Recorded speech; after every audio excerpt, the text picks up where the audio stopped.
Assalamualaikum warahmatullahi wabarakatuh. Kami dari kelompok 1 ingin membahas tentang sumber hukum Islam. Sebelumnya perkenalkan, saya Muhammad Alwi dengan NIM C1A025072. Perkenalkan, nama saya Muhammad Iqbal Rahman dengan NIM C1A0251123.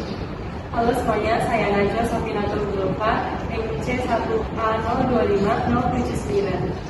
Halo semuanya, sebelumnya perkenalkan nama saya Keisha Fauzia dengan NIM C1A02508. Halo semuanya, saya Andini Oktarizia Kamarani, NIM C1A0251133. Halo semua, perkenalkan nama aku Salwa Busiandraini dengan NIM C1A0251105. Di sini kita akan membahas tentang materi sumber hukum Islam.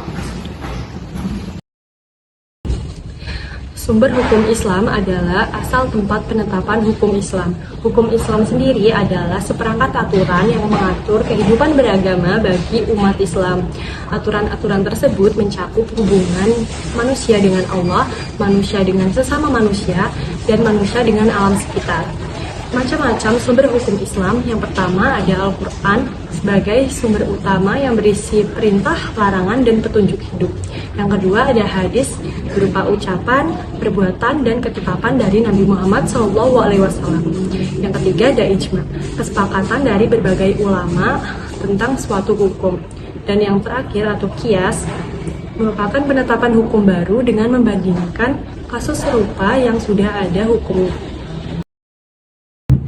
Sumber Al-Quran. Al-Quran adalah kitab suci yang memuat wahyu atau firman Allah yang diturunkan melalui malaikat Jibril kepada Nabi Muhammad SAW sebagai rasulnya secara berangsur-angsur selama 22 tahun, 2 bulan, 22 hari.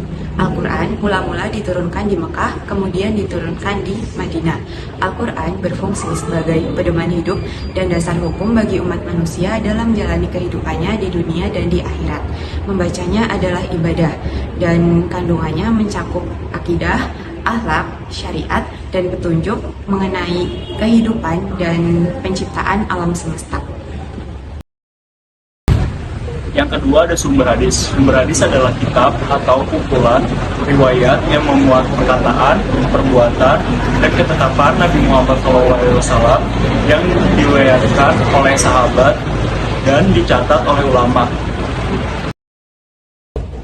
Sumber ijma. Ijma adalah kesepakatan para ulama dalam menetapkan hukum agama berdasarkan Al-Quran maupun hadis pada suatu permasalahan yang terjadi. Jadi jika belum ada jawaban dalam Al-Quran maupun hadis, para ulama melakukan yang namanya ijtihad, yaitu perundingan bersama. Maka hasil dari perundingan tersebut, dari kesepakatan itu dapat disebut dengan ijma. Kemudian ijma itu dapat berupa fatwa yang dimana kemudian akan dijadikan pedoman bagi umat Islam agar dapat dijalankan sesuai dengan ajaran dan syariat. Dengan demikian, para ulama berperan penting untuk menjaga ketetapan dan relevan hukum agama berdasarkan syariat dan ajaran yang ada dalam Al-Quran maupun hadis.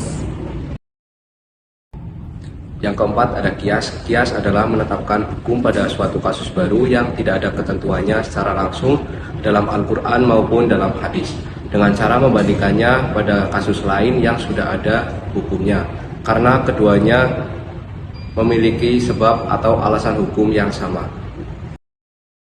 Peran hukum Islam dalam kehidupan. Hukum Islam berfungsi untuk menjaga keimanan, melindungi jiwa, akal, keturunan, dan juga harta. Dengan kata lain, hukum Islam berfungsi untuk mewujudkan kehidupan yang adil, tertib, dan juga seimbang. Baik, untuk kesimpulan dari materi yang kelompok kami sampaikan, hukum Islam adalah bukan hanya mengatur ibadah, tetapi juga mengatur muamalah dan kehidupan sosial.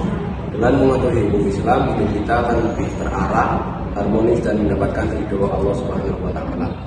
Sekian penjelasan materi dari kelompok kami, kurang lebihnya mohon maaf. Wassalamualaikum warahmatullahi wabarakatuh.